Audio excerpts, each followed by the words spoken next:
BJP और RSS में बड़ी दरार पड़ती हुई नजर आ रही है। पहले बीजेपी नेताओं के बयानों के चर्चे थे, लेकिन अब आरएसएस भी खुलेआम बीजेपी के खिलाफ बयानबाजी करते हुए दिखाई दे रहा है। आरएसएस के सरसंघचालक मोहन भागवत ने चुनाव के दौरान पीएम मोदी के विवादित भाषणों को लेकर बड़ी टिप्पणी की है। भागवत ने कहा कि चुनाव के दौरान मर्यादा का पालन नहीं किया गया। आरएसएस प्रमुख ने कहा कि एक सच्चे सेवक में अहंकार नहीं होता और वो दूसरों को नुकसान पहुंचाए बिना काम करता है। संघ के सरसंघ चालक ने कहा कि जो वास्तविक सेवक है, जिसको वास्तविक सेवा कहा जा सकता है, वो मर्यादा से चलती है। जिस तरह की बातें कही गई, किसी को इस बात की परवाह नहीं थी कि जो कुछ किया जा रहा है उसके कारण सामाजिक विभाजन पैदा हो रहा है और बिना किसी कारण के संघ को इसमें घसीटा गया, झूठ फैलाया गया। जिन मुद्दों पर विपक्ष आवाज उठा रहा था, उन्हीं तमाम मुद्दों पर आरएसएस प्रमुख ने पीएम मोदी की आलोचना की है। तो वहीं ऑर्गेनाइजर पत्रिका में आरएसएस के नेता रतन शारदा ने जेपी नड्डा के बयान पर उनसे सफाई मांग ली है। बीजेपी के राष्ट्रीय अध्यक्ष जेपी नड्डा ने कहा था कि अब उनकी पार्टी को संघ की जरूरत नहीं है। इस पर शारदा ने लिखा कि अगर बीजेपी के कार्यकर्ता आरएसएस तक नहीं पहुंचते हैं तो उन्हें जवाब देना होगा कि उन्होंने क्यों सोचा कि इसकी आवश्यकता नहीं है। शारदा ने बीजेपी नेताओं के बयानों पर हमला करते हुए कहा कि यह मानना कि केवल भाजपा नेता ही वास्तविक राजनीति समझते हैं और आरएसएस के भाई बंधु गांव के गवार हैं, ये झूठा अहंकार तंज कसने के ही लायक है। वहीं लोकसभा चुनाव में बीजेपी को लगे झटके को लेकर कहा कि ये बीजेपी के ओवर कॉन्फिडेंस को वास्तविकता की झलक थी। मोदी के नेतृत्व वाली एनडीए सरकार मुश्किल में दिखाई दे रही है। मंत्रिमंडल गठन के साथ ही एनडीए में टकराव खुलकर शुरू हो गया है। एनडीए का छोटे से लेकर बड़ा हर सहयोगी नाराज है। महाराष्ट्र की दो बड़ी पार्टियां शिवसेना और एनसीपी पहले से ही नाराज चल रही हैं। एनसीपी को राज्य मंत्री का पद मिल रहा था, जिसे लेने से अजित पवार ने मना कर दिया। तो शिवसेना ने राज्य मंत्री पद ले तो लिया है, लेकिन अब पार्टी के नेता इसे लेकर सवाल उठा रहे हैं। शिवसेना को लोकसभा में 7 सीटें मिली हैं। दूसरी तरफ झारखंड में बीजेपी की आजसू ने भी अब मोर्चा खोल दिया है। आजसू सांसद चंद्र प्रकाश चौधरी ने कहा कि हमारी पार्टी को सरकार में हिस्सेदारी नहीं मिलना दुर्भाग्य की बात है। इस बीच दावा किया जा रहा है कि आजसू के अंदर एनडीए में रहने को लेकर विचार चल रहा है। झारखंड में जब भी बीजेपी गठबंधन से आजसू अलग हुई, बीजेपी को विपक्ष में बैठना पड़ा है। ऐसे में 4 महीने बाद होने वाले झारखंड विधानसभा चुनाव में बीजेपी को बड़ा झटका लग सकता है। इस बीच टीडीपी और जेडीयू के अंदर भी नाराजगी के सुर फूटते दिख रही हैं। दोनों ही दलों को मंत्रिमंडल में कम महत्व के मंत्रालय दिए जाने को लेकर नाराजगी है। तो वहीं जेडीएस नेता कुमारस्वामी भी कृषि मंत्रालय नहीं दिए जाने पर नाराज बताए जा रहे हैं। यानी सरकार बनने के बाद बीजेपी का हर सहयोगी उससे नाराज दिखाई दे रहा है। एनडीए की बगावत पर इस समय इंडिया गठबंधन पूरी नजर बनाए हुए है। इसका प्रदर्शन काफी बेहतर रहा है। पार्टी की सीटों की संख्या दोगुनी हो गई है। जनता ने इस बार भाजपा को आईना दिखा दिया है। यूपी की जनता ने इंडिया गठबंधन को जीत दिलाई है।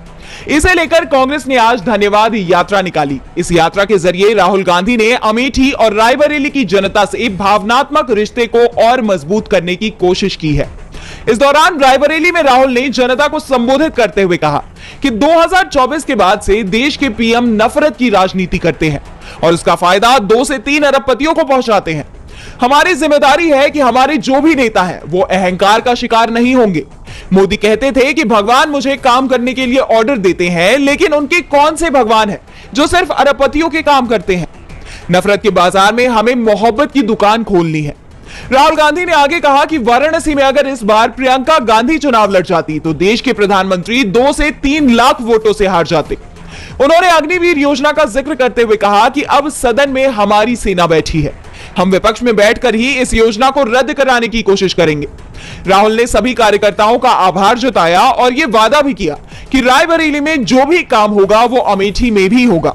बता दें कि प्रियंका गांधी और अमेठी से सांसद केएल शर्मा भी कार्यक्रम का हिस्सा रहे।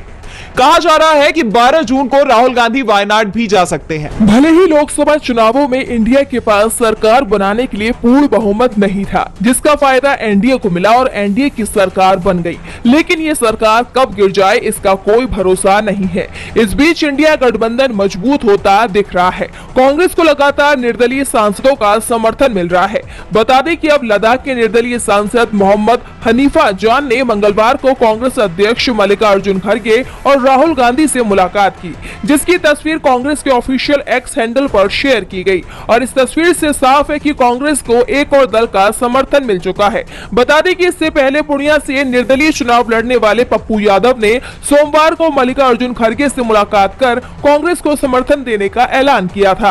तो वहीं ठीक इसी तरह महाराष्ट्र की सांगली लोकसभा सीट से निर्दलीय चुनाव जीतने वाले विशाल पाटिल ने भी कांग्रेस पार्टी को समर्थन दिया है, जिसके चलते अब कांग्रेस के पास 102 सीटें हो गई हैं। हालांकि ये सरकार बनाने के लिए काफी नहीं है, लेकिन एनडीए में मंत्रिमंडल के बंटवारे के बाद एनडीए के दलों में फूट की खबरें सामने आ रही हैं। बहरहाल ये तो आने वाला समय ही बताएगा कि एनडीए की सरकार कब तक टिक पाती है। हरियाणा की राजनीति में इस वक्त सियासी हलचल तेज है। राज्य की नायब सैनी सरकार अल्पमत में आ चुकी है। विपक्ष बीजेपी पर भारी पड़ता दिखाई दे रहा है। सीएम सैनी से इस्तीफे की मांग कर रहा है। अब कांग्रेस सांसद दीपेंद्र सिंह हुड्डा ने इसे लेकर सख्त चेतावनी दी है। कांग्रेस का कहना है कि बीजेपी सरकार को सत्ता में बने रहने का नैतिक अधिकार नहीं है। कांग्रेस सांसद दीपेंद्र सिंह हुड्डा ने कहा कि अगर अल्पमत सरकार इस्तीफा नहीं देती है तो राज्यपाल को उसे बर्खास्त कर देना चाहिए और नए चुनाव कराए जाने चाहिए। दीपेंद्र सिंह हुड्डा ने आगे कहा, हम कहते रहे हैं कि सरकार अल्पमत में है क्योंकि उसके पास पर्याप्त संख्या बल नहीं है। पिछले महीनों 3 निर्दलीय विधायकों ने अपना समर्थन वापस ले लिया था। सरकार ने न केवल विधानसभा में अपना बहुमत खो दिया है बल्कि जनता का विश्वास भी खो दिया है। तो वहीं हरियाणा के पूर्व मुख्यमंत्री भूपेंद्र सिंह हुड्डा ने कहा कि हमने पहले भी राज्यपाल को लिखा था और अब फिर राज्यपाल को लिखेंगे। सुनने में आ रहा है कि बीजेपी जननायक जनता पार्टी के 2 विधायकों से इस्तीफा दिलवा देगी। एक तरह से बीजेपी वाले हॉर्स ट्रेडिंग में लगे हैं। इन्हें नैतिकता के आधार पर इस्तीफा दे देना चाहिए। लोकसभा चुनाव में ये हाफ हो गए, विधानसभा चुनाव में इन्हें साफ कर देंगे। बता दें कि हरियाणा में 90 संसदीय विधानसभा में इस समय विधायकों की संख्या 88 है, जिसमें से भाजपा के 41 सदस्य हैं। इस सरकार की नई कैबिनेट विवादों में फंस गई है और इसके लिए एक नहीं बल्कि कई कारण हैं।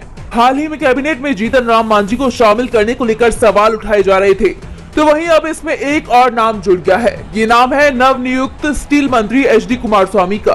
दरअसल एचडी कुमारस्वामी पूर्व पीएम एचडी देवेगौड़ा के पुत्र हैं, लेकिन इनका एक और परिचय भी है और वो है प्रज्वल रेवन्ना के चाचा और एचडी रेवन्ना के भाई। वही है जो महिला शोषण के गंभीर आरोप में फिलहाल 24 जून तक जेल में बंद हैं। ये वही प्रज्वल रेवन्ना है जिसने हासन सीट से चुनाव लड़ा तो खुद पीएम मोदी ने उनका प्रचार कर जनता से वोट देने की अपील की थी। प्रज्वल पर 1 या 2 नहीं बल्कि हजारों महिलाओं के शोषण के आरोप लगे हैं। विपक्ष द्वारा लगातार प्रज्वल पर उचित कार्रवाई करने की मांग की जा रही थी, लेकिन अब ऐसा लगता है कि इस मामले में आगे की कार्रवाई ठंडी पड़ सकती है। ऐसा इसलिए क्योंकि कुमारस्वामी केंद्रीय मंत्री बना दिए गए हैं और इसलिए कुमारस्वामी अपने कद का फायदा लेते हुए अपने भतीजे को कार्रवाई से बचा सकते हैं।